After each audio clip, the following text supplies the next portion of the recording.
Well, welcome back to the Dick and Mike Show, and this is going to be part 2 of introducing Dick to politics. And he's also a published author now, and we have the Overton Presidency book, which I encourage anybody to. It's a fast read, and it's a great read. I enjoyed it. I really enjoyed it. It's available on Amazon as an ebook. So there we go. Yep. You get it on Amazon, and I think you'll enjoy it. Well, I just want to reiterate, Mike, I'm a very serious candidate. Yep. Write-in. I'm nonpartisan. I have the endorsement of some pretty good people. Dave Agema from the Republican National Committee, who used to be. So I'm picking up endorsements for people. As I said, I think I have a great deal of firsthand experience from law enforcement to the military to business. That as these issues come up, rather than talking to people and depending on their input, I can add to it what I remember and what I've known from it. You do have to write my name in. I've purposely done that because if you read my book, I have some, as you know, some philosophies about campaign finance reform and the length of campaigns. Yep. So I stepped in just 35 days ahead of time, keeping true to, what I've said I believe in my book. And we'll talk a little bit more about that. But thanks for spending the time with me again today for this introduction, which is so important. That was my pleasure. And we're going to do this over the next couple of weeks on a regular basis, so everybody stay tuned for that. The things we talked about in the last show, and it's a little humorous one, and we talked about, or I talked about, that America, although we're great and we have the freedoms, and like I said, I'm a veteran, so I support that, so we don't learn much from other countries. We don't pay attention to the successes that they have, and they're small. Right. And an example I use a lot when I'm talking to people is the doorknob on the front door of your house. In Australia, the doorknob is about 6 inches higher than it is in this country. Now that's for a very specific reason. Which I want to hear.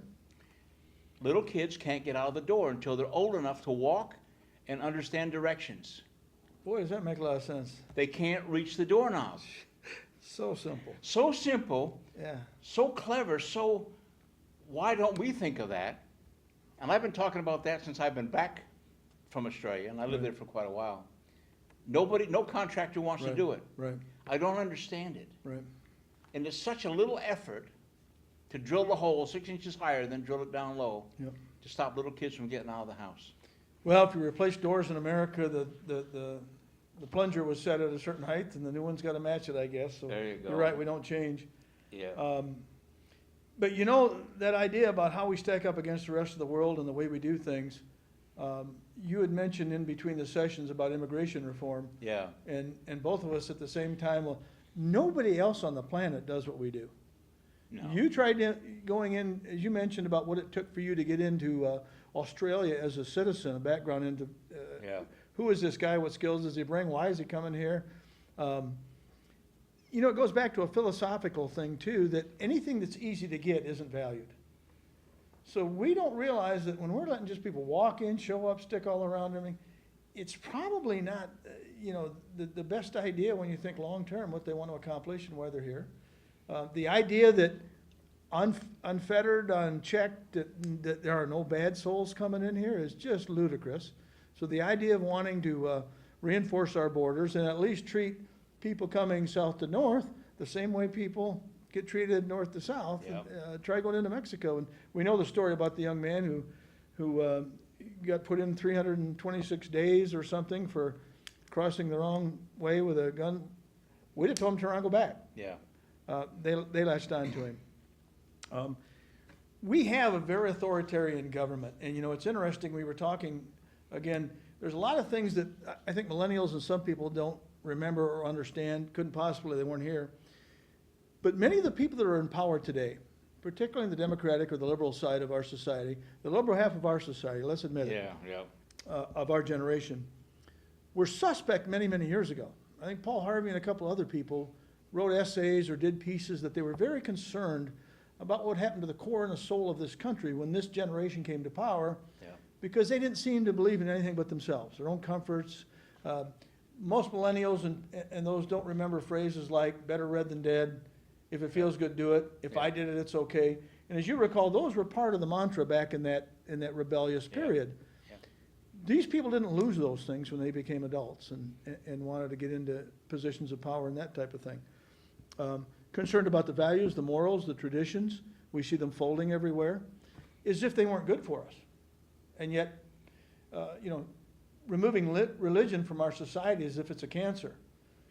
When, from the civil rights movement to our independence, the idea of a creator and the inherent worth of everybody, ending slavery, that was a driving force for our moral progression all through society. It wasn't a cancer in our society.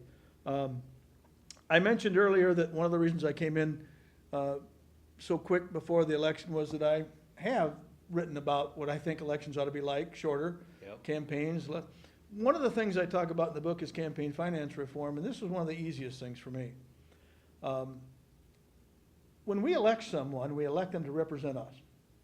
Even our president is elected to represent us. Now, we know he's going to participate in the world stage. We know there are other, but we elect him to protect our interests. Yep. I watched Ms. Clinton talk the other night from the Democratic Party when Mr. Trump said some things about putting our people first, and perhaps he talked about NATO and some of the other things that could be revisited because we spend a disproportionate amount of time and money protecting people that are now in the position to do it. And she looked into the camera very sincerely and said, I want our allies to know that our words mean things, and we're still with you, and nothing's going to change. I heard that, yeah. Yep. And I thought Mr. Trump missed a great opportunity to say, well, you worry about the other countries and take care of them. I'm going to take care of this one, because nobody has been. Yep. Campaign finance reform is a big one. People talk about the money involved. If I'm running as I am for Congress, I represent a district that's 4 counties, 5 counties, St. Joe, Casparian, a couple townships in Allegan County. Those are my constituents. And I've said in the book, and I stick to it, there shouldn't be any other money come from anybody else, not companies outside that, not other people. There's no business to. I don't represent them. If you're running for an office from the Senate or something for the state of Michigan, there's 2. Well, now your constituency is a whole state and so on. Right. As an example, I've always thought there was no reason that politicians, Hillary Clinton particularly, go to California and raise money for a Senate seat in New York. What is that about? If people running for office could only take contributions from individuals, not companies, not PACs, nothing, it would limit the amount of money. It would directly tie them to the people that they're going to represent. If companies had a position on an issue that they favored, they'd have to sell their employees on that idea, okay?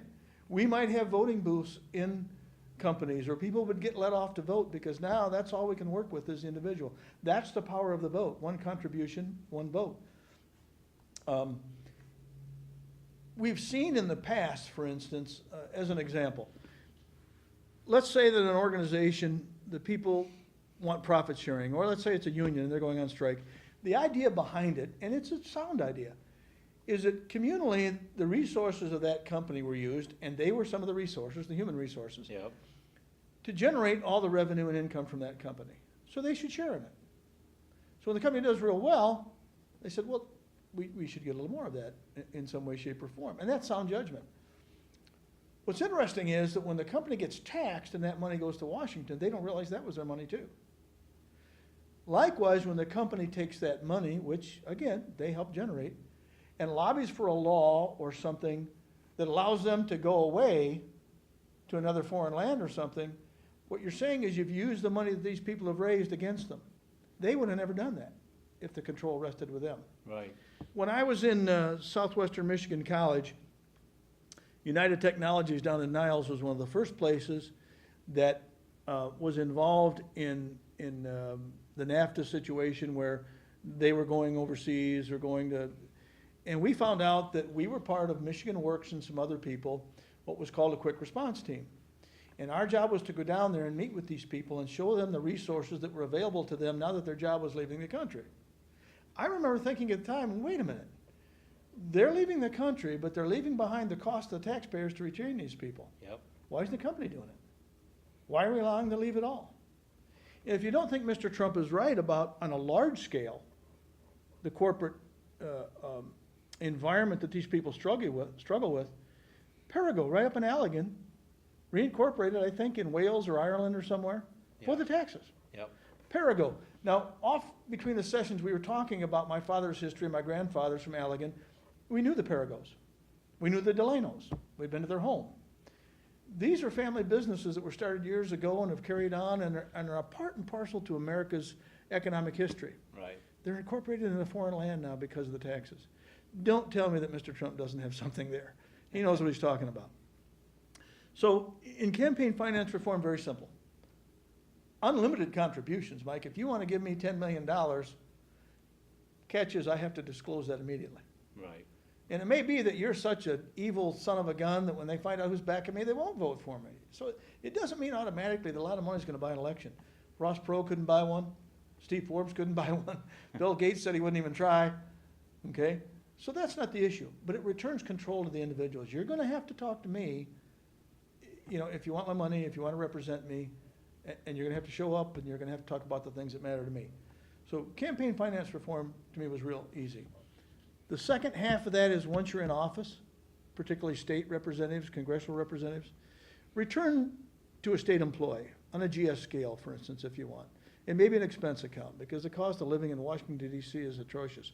By the way, one of the reasons it's so high is because we pay government people so well that they know they can afford it. Yeah. Okay, so it's a vicious cycle.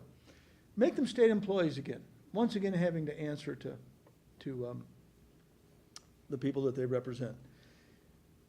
The last part of it is when you get there, you don't take a dime from anybody. No free rides, no justification that, you know, Lockheed Martin is a defense contractor and they're going to take us to Hawaii to talk about this project because it concerns, no. The guy that runs the local company down the street knows that he doesn't take hockey tickets and stuff from the guy or the supplier of their paper products. Because the boss doesn't want to wonder, are we buying from them because they give my purchasing agent hockey tickets? Yep. All right, simple. You wanted the job, you knew the environment, don't take anything, period, that's it. And the last thing, I don't know if it's finance reform, but campaign reform, stop it about 60, 90 days out ahead of time. In fact, if I were elected, which is a long shot as a write-in against an incumbent Republican who's been here so long, but if I were elected, I would have a rule that I will not campaign for re-election. 60 to 90 days out, if you want me to come to a forum and answer my questions, if you want me to debate with the guys that's fine. I'll stand on my record, and it's up to you to decide whether I've done a good job. I'm not going to spend a lot of money to stay there if you don't want me to. If you can't stand on your record, go elsewhere. Yeah. Pretty simple. Well, there's so much in your book that you've covered, and it's so clear and easy to understand and so easy to read. I should have been looking for more stuff while you were here, but we need to go on. And we talked about Obama earlier, and I talked about immigration, about how the number of immigrants that come into the country Right. and get their support, Right. get their substance, they get their housing, everything paid for. When the election comes up for the government that brought them in, which happens to be the Democrats right now, that allowed them to come in the country and establish themselves and then pay to get them going. When the election time comes, why would you vote for anybody else? That's right. And my view, and I've said this a lot of times and got some heated arguments going, is it's a way for the Democratic Party to buy votes. Sure.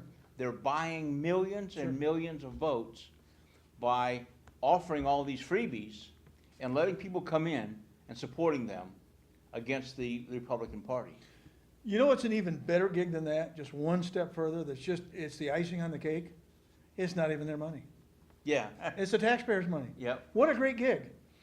When, as I said, when Bill Clinton came in and said, I'm going to be the education president and up the, he bought a lot of votes from the educational community. Oh, yeah. No doubt about it, a very Democratic base. What a great gig. I'm going to go back to the basic problem because I talked about that in the book. When we have people that want to be policemen, we try, as we've seen currently, we try because it's very important to kind of look at personalities and values. We don't want thugs and bullies in police work. We don't want pedophiles being kindergarten teachers. I mean, in so many places, we don't want drug addicts being doctors because they have access to those things. In so many places, Mike, we look at the content, the character, and the sort of the ways that they might go, if you will, their oddities, and rightly so. If you like applause, you become an entertainer. Yeah. If you like laughs, and I mentioned this in the book about, I remember as a kid looking at Jerry Lewis on the stage with his arms wrapped around the legs of Ed Sullivan. He wanted to laugh, and he's willing to pay the price to do it. God bless him. Yeah. If you like physical confrontation, you can be a boxer, a professional athlete. But all those places, okay, self-sustained. They have to get people to watch them. They Yeah. have to, okay? There's one exception. In the political world, we give it to the people that just seem to want it the most. And if you don't think it's extreme, we have people in charge of the largest economy in the world right now that have never had a job in the private sector. That's extraordinary. When I talked about perhaps my qualifications, I don't, it's very hard for me to say what a wonderful guy I am. And I talked to people about that years ago when I ran for Congress. I remember almost in shame when Bill Clinton years ago ran this thing, The Man from Hope, and told this story about downtrodden and the drunken father, and he'd be, you know, and what a wonderful guy, and how he rose all above it. And that's great. But I can go in front of a group of people and start to talk about what a wonderful guy I am, and I know right out there in the set there are people who are my superior in one of several ways. Things they're dealing with, things they've accomplished, better hearts and souls and spirits, maybe values. When I talk about my qualifications, Mike, I mean, I've got the ability from the experiences of my past, probably second to none in this race, to at least talk firsthand about a lot of the things that have gone on. Right. You know, I've stopped cars in the street at night. I've been in physical confrontations I've walked into groups of people where it's very chaotic and you've got to take control. You know, I've been in what they call hand-to-hand combat, kind of thinking if I lose this guy might do me in. When I look at policemen today, down in Berrien County, they're being given a drug as an antidote for overdoses, for heroin, things like that. You know, we talked about in an earlier show how we accommodate tragedy. Yeah. Nobody's backing up and saying, "Wait a minute, why are we getting kids taking heroin?" I had a friend of mine that talked about legalizing marijuana, and he said, "Well, they should tax it and put some aside for rehabilitation." And I looked at him and I said, "So you'd be okay if your kid became a drug addict and lost a marriage, a job, you know, as long as there was money for rehabilitation? That'd be okay with you?" Well, his eyes rolled back in his head, and he never thought about it that way. How about we care about the young person enough to not get him in that circumstance? It has to do, you know, with abortion and welfare. A very good friend of mine who texted me just before we started wrote a book recently, and I recommend it to people. It's a great book, chapter and verse documented historically what's happened to the family structure, particularly the minority community in this country. Burgess Owens is a former free safety for the Oakland Raiders.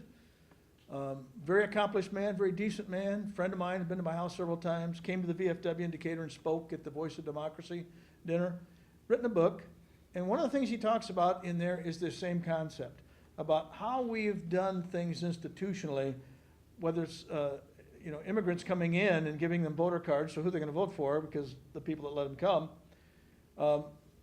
Social programs going back to the Great Society and the war on poverty that have had such a destructive effect.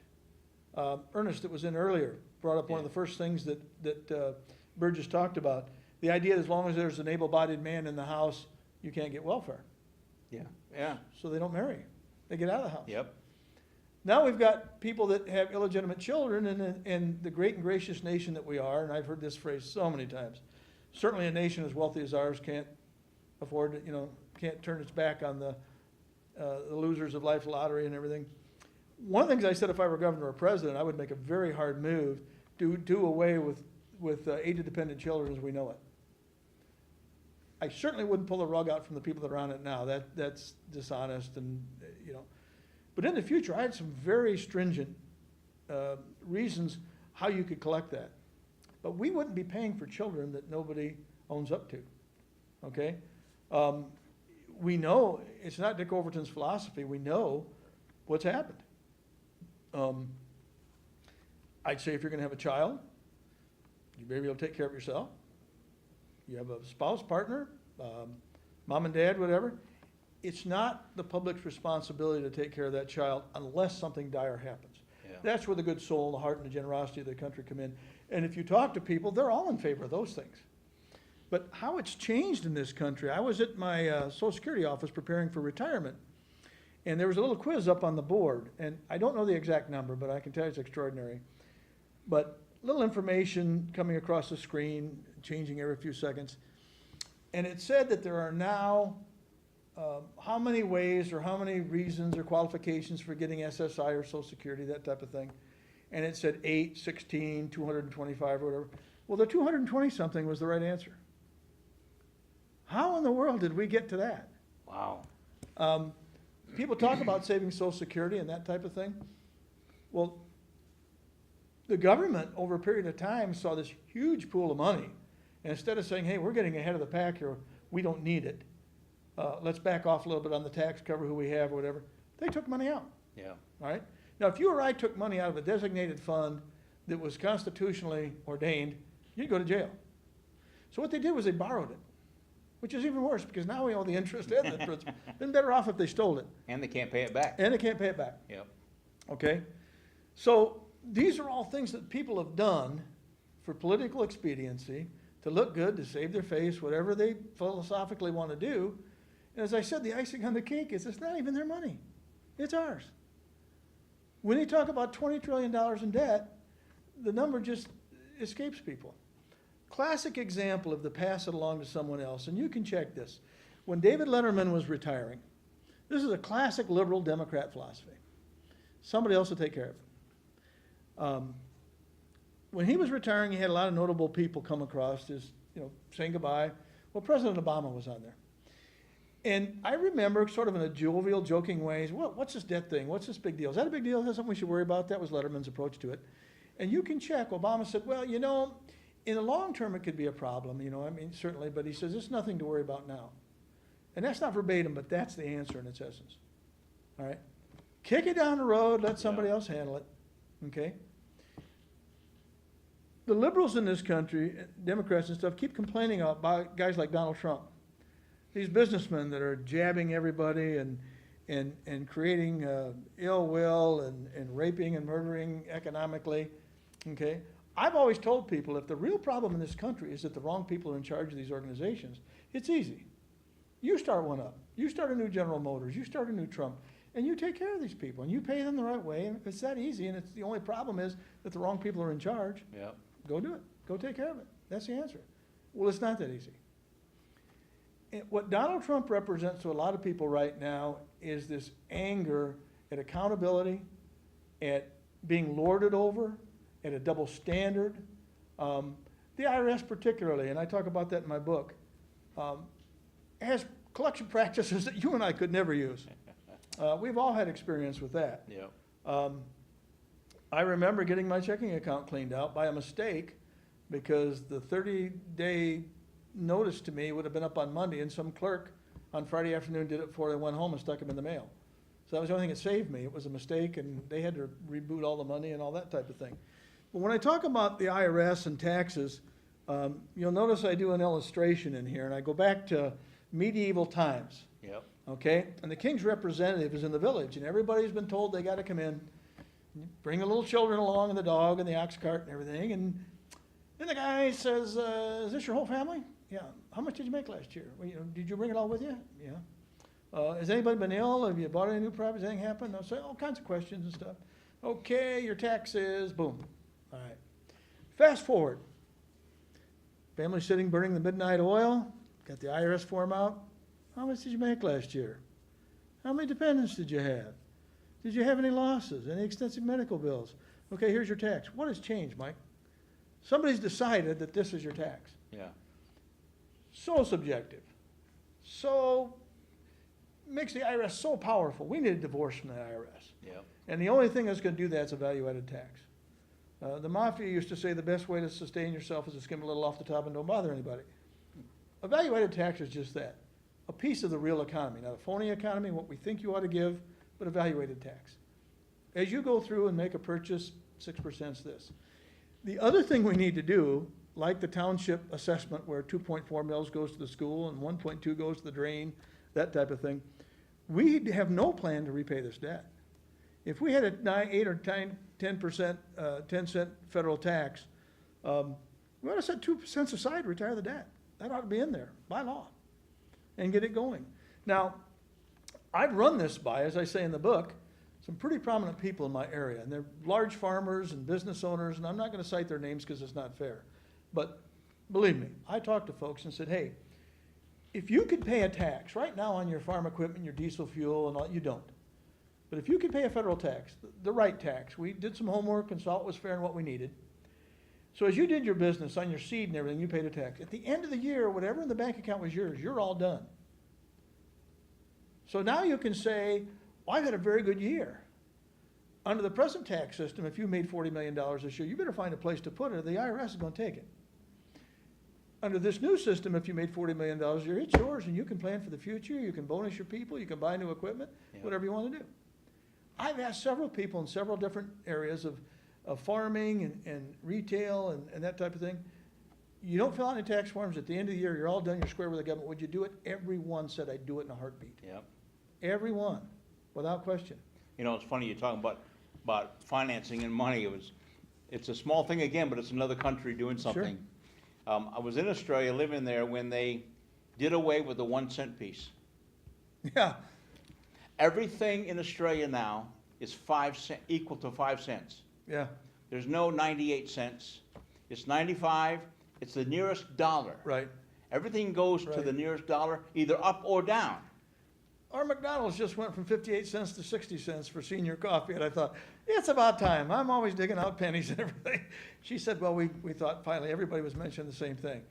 So it made sense. What they did is by stopping with the pennies, they saved, I don't know how many millions and millions and millions of dollars making pennies.